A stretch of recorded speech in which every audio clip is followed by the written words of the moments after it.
This is tutorial number 42, and it covers how to create a solid assembly within SolidWorks.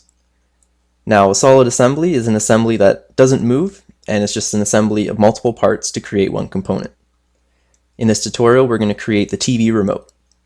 So first, let's open up a brand new assembly file. So let's click File, click New, click Assembly, click OK.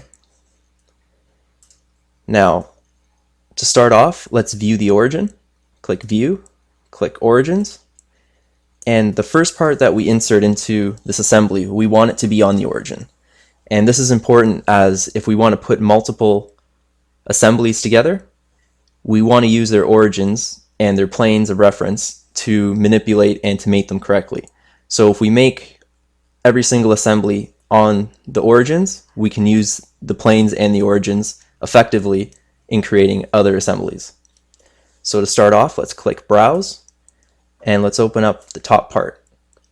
Click Open.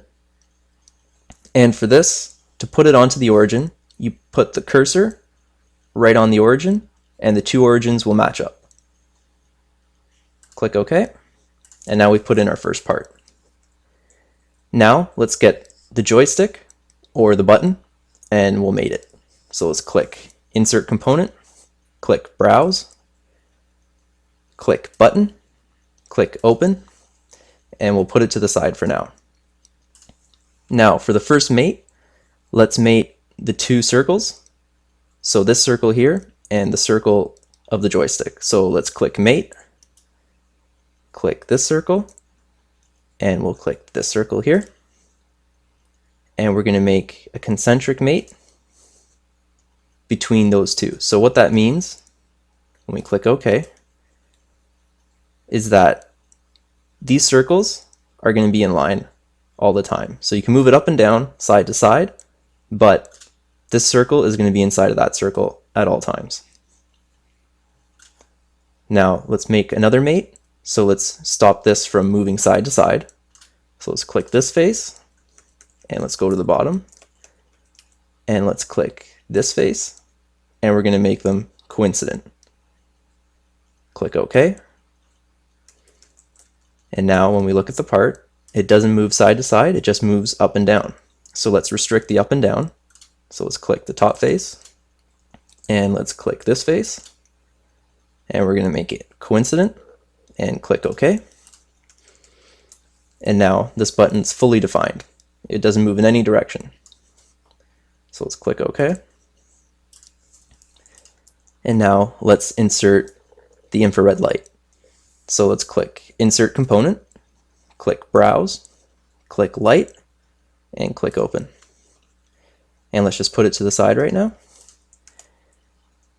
And we want to insert this light into this little compartment here. So to start off, let's click this side, click Mate, and let's click this side of the remote.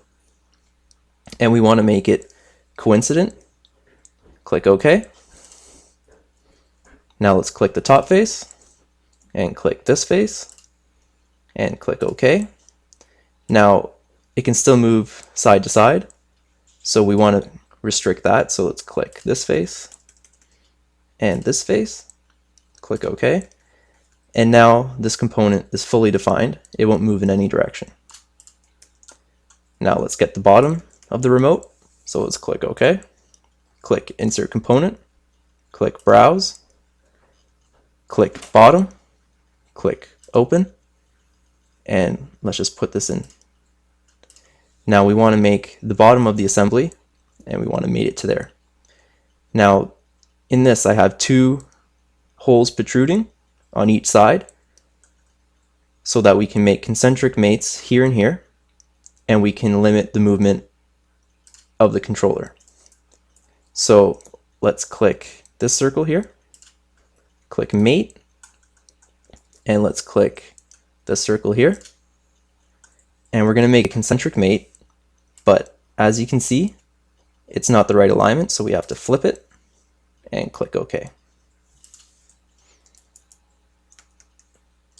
And as we only have one mated, it's going to be swiveling on that one point. So let's mate the other circle. So let's click this one, and this circle here. And we're going to make that concentric. Click OK. And now it doesn't move side to side, it just goes up and down. So we're going to have to mate the bottom to the top. So let's click this face, and let's click this face, and we're going to make it coincident. Click OK. And now the bottom is securely positioned and it's fully defined. Click OK.